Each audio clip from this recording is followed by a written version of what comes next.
भगवान शिवशंकराच्या या शिवमहापुराण कथेच्या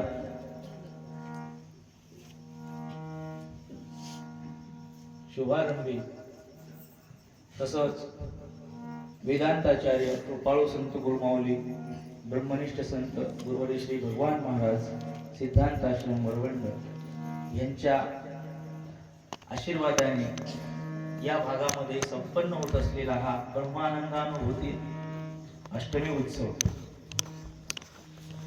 या अष्टमी उत्सवाच्या निमित्तानं आजची ही सेवा आहे. श्री गुरु आज्ञेने माझ्याकडे ही माझ्या आज्ञा बालकाकडे ही सेवा आलेली आहे. सेवेकरता निवडलेला अभंग ब्रह्मनिष्ठ संत गुरुवर्य श्री भगवान महाराज यांच्या श्री अभंग गाथेतील, आता जी अभंग गाथा पाहिली आपण, ह्याच अभंग गाथेतील हा अभंग आहे. अभंग परमेश्वराच्या रूपाचं वर्णन करणार आहे.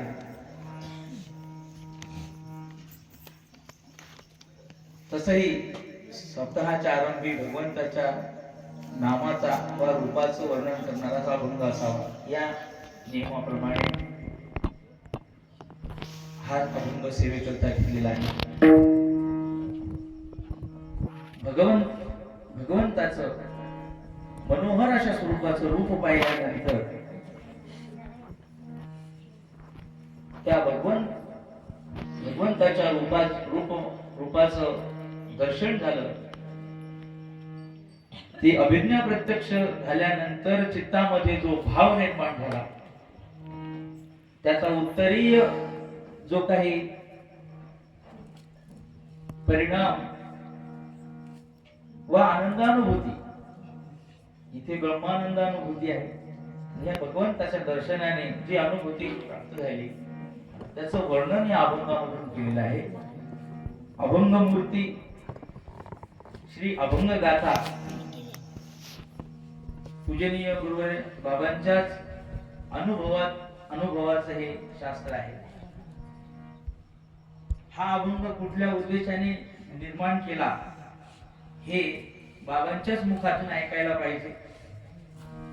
आणि भाग्याची गोष्ट आज सकाळी जे प्रवचन झालं याच अभंगावरती झालेलं आहे आणि त्यामुळं या अभंगाचा अर्थ असाच असेल असं आपण निर्धारानं सांगू शकत नव्हतो. पण आज प्रवचनामध्ये बाबांनी जे सांगितलं की हा अभंग कसा निर्माण झाला तो अर्थ सांगण्याचा या ठिकाणी आपण प्रयत्न करू.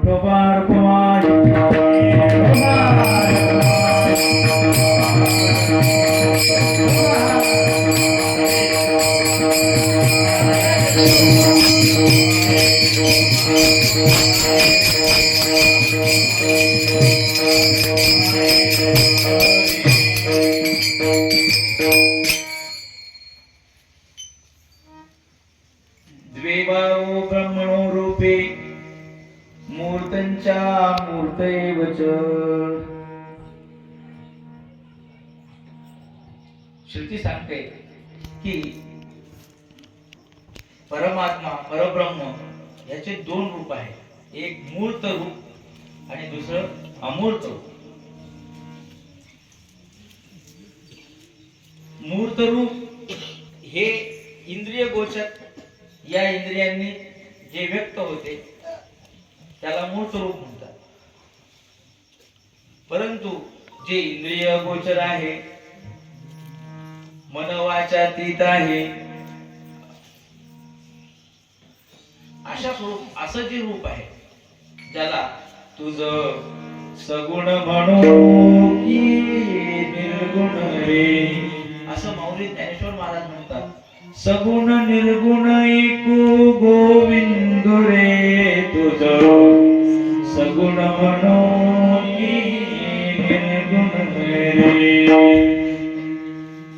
सगुण साकार, सगुण निराकार आणि निर्गुण निराकार असं संवर्णन आहे. तूर्तास द्वेभावो ब्रह्मणो रूपे, एक मूर्त रूप आणि एक अमूर्त रूप. कलिकालातील जे जीव आहेत ह्या जीवांना परब्रह्माच्या या निर्गुण रूपाचं आकलन होणं दुरापास्त आहे, ते अनाकलनीय अशा कारण इंद्रिय गोचर आहे, कळण्याला कठीण आहे, त्याची अनुभूती येऊ शकत नाही. म्हणून साधू संतांनीच दयेने आणला नावा रूपा. काय साधू संतांनी त्याला नावा रूपाला अव्यक्त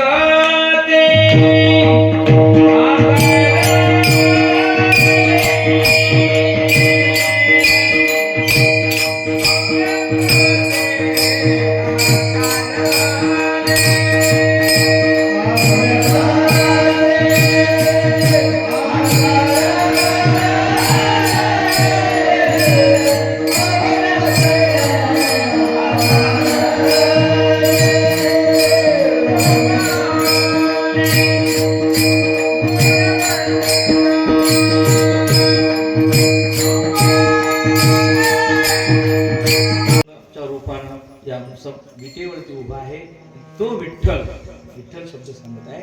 तो विठ्ठल भगवान म्हणे, विठ्ठल पाहता जीवा सुख झालं. आता मला काही बोलता येत नाही.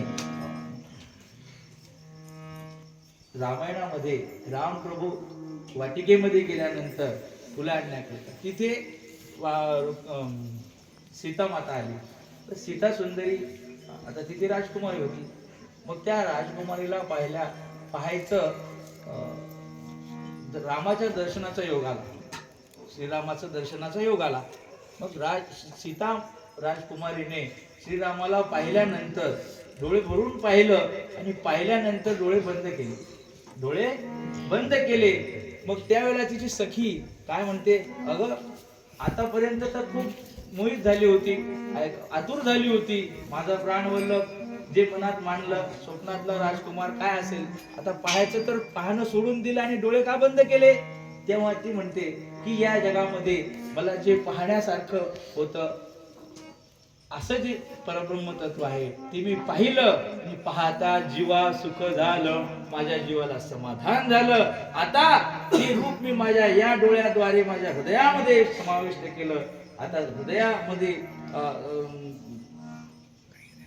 नेऊन ठेवलं आणि मग त्या हृदयावर त्याची स्थापना केली आणि हृदयामध्ये त्याला स्थापन केल्यानंतर कायमचं दार बंद केलं. तो बाहेर येऊ नये म्हणून आणि पाहण्यासारखं जगात काही उरलं नाही म्हणून मी काय केले, डोळे बंद केले. अशा प्रकारचं हे रूप भगवान म्हणे, विठ्ठल पाहता जीवा सुख झाला, जी प्रत्ययासी आले पाहता लोचन निघाले.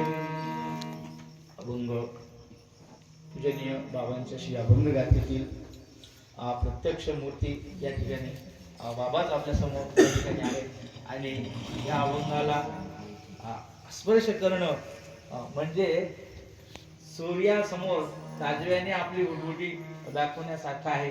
तरी देखील सुरुवातीलाच क्षमा मागून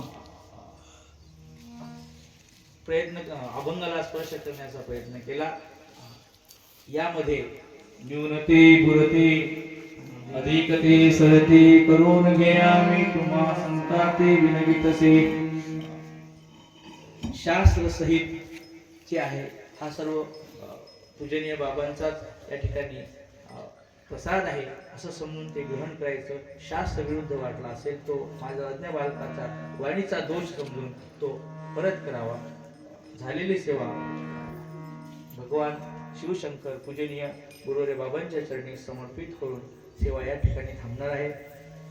चाल आता झाली जातात अशा प्रकारे ही सेवा या ठिकाणी विराम पावते. हे छोटे छोटे बालक 4 तासापासून उभे आहेत, अजून बसले नाहीत असं समजा, आल्यापासून उभेच आहेत. तेव्हा आणखी खूप 200 किलोमीटर जायचं. तर हे सगळं बाबांनी या बालकांवर कृपा दृष्टी केली. या एवढ्या वयातल्या मुलाला काय येतो, पण कृपा कटाक्षे न्याहाळिले आपले कधी. मग अशा प्रकारे श्री गुरूंची कृपा काही करू शकत नाही. त्या दृष्टीमध्ये अमृत असते. माऊलीची आईची जी दृष्टी असते, करुणामयी वात्सल्य दृष्टी असते, प्रेममयी असते, त्या दृष्टीने ते आपल्या पाहतात आणि पाहिल्याबरोबर सगळ्या मुलांचा आमचा बाबांनी पाहिलं की सगळा भाग हळून जातो.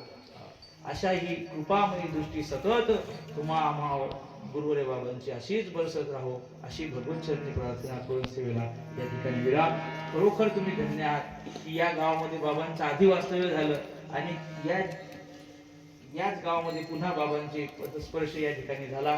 सगळ्यांना दर्शन झालं. हा दर्शन सोहळा आपण अनुभवला.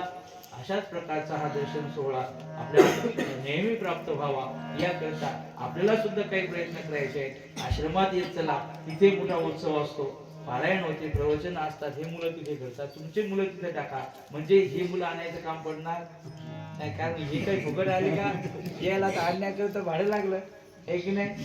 इथलेच मुलं तयार झाले तर काही हे आणायचं कामच नाही. अशा प्रकारे ही सेवा या ठिकाणी श्री गुरुचरणी अर्पण करून सेवेला विराम. विठ्ठल जय जय जय जय